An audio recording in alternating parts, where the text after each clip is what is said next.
বিগত ক্লাসে আমি লাসাডিলিয়ার্স প্রিন্সিপালে চাপের বৃদ্ধি এবং চাপ হ্রাস করলে কি হয় সেটা নিয়ে আলোচনা করেছি। আজকে আমি থাকবো হচ্ছে গারত্ব নিয়ে। তাহলে সে একটা উদাহরণ নিই।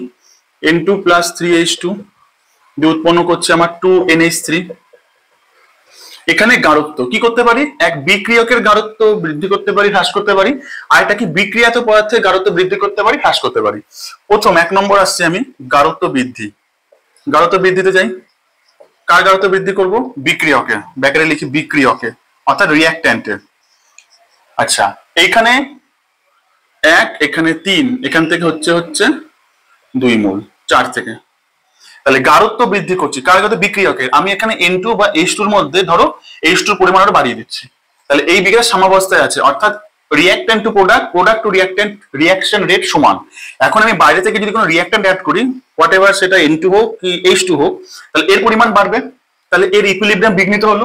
তখন এর পরিমাণ যদি বাড়ে বা এর পরিমাণ যদি বাড়ে, তাহলে ইকুইলিব্রিয়াম বিঘ্নিত হলে ইকুইলিব্রিয়াম কি হবে? লাসাডিলিয়ার্সের প্রিন্সিপাল কি বলছে? এমন ভাবে চেষ্টা করবে, বিন্যস্ত করবে যাতে এই প্রভাবটা আমি রিমুভ করতে পারে। সেই লাসাডিলিয়ার প্রিন্সিপাল তাই বলছে। তো এখন যদি H2 দিই তখন কি হবে? এর পরিমাণ বাড়বে, ফরওয়ার্ড রিঅ্যাকশন বেশি হবে। তাহলে গারত্ব বৃদ্ধি করলে বিক্রিয়কের ফরওয়ার্ড রিঅ্যাকশন অর্থাৎ সম্মুখ বিক্রিয়া হার বাড়বে। অনুরূপ ভাবে ধরো আমি 2 নম্বর গারত্ব হ্রাস কার করছি? বিক্রিয়ক এর গারত্ব হ্রাস করছি। এর গারত্ব যদি হ্রাস করি তাহলে এর পরিমাণ বাড়বে। তাহলে এর পরিমাণ বাড়ানো, ইকুইলিব্রিয়াম নষ্ট হয়েছে। তখন এটা কি করবে? ব্যাকওয়ার্ড রিঅ্যাকশন অর্থাৎ বিপরীতমুখী বিক্রিয়া বেশি মাত্রায় হবে। বিপরীতমুখী বিক্রিয়া বেশি মাত্রায় হবে। ক্লিয়ার?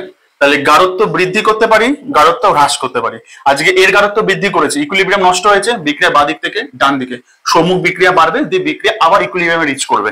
আর গারত্ব হ্রাস করব, বিক্রিয়কের গারত্ব যদি হ্রাস করি তাহলে এর পরিমাণ বাড়বে, তাহলে ব্যাকওয়ার্ড রিঅ্যাকশন। অনুরূপ ভাবে যদি আমি বিক্রিয়কের না করে বিক্রিয়াত পদার্থ, ধরো বিক্রিয়াত পরিমাণ বৃদ্ধি করলাম, এটা আমাকে বলো, ধরো বিক্রিয়াত পদার্থের পরিমাণ বৃদ্ধি করলাম, তাহলে এটা কি হবে?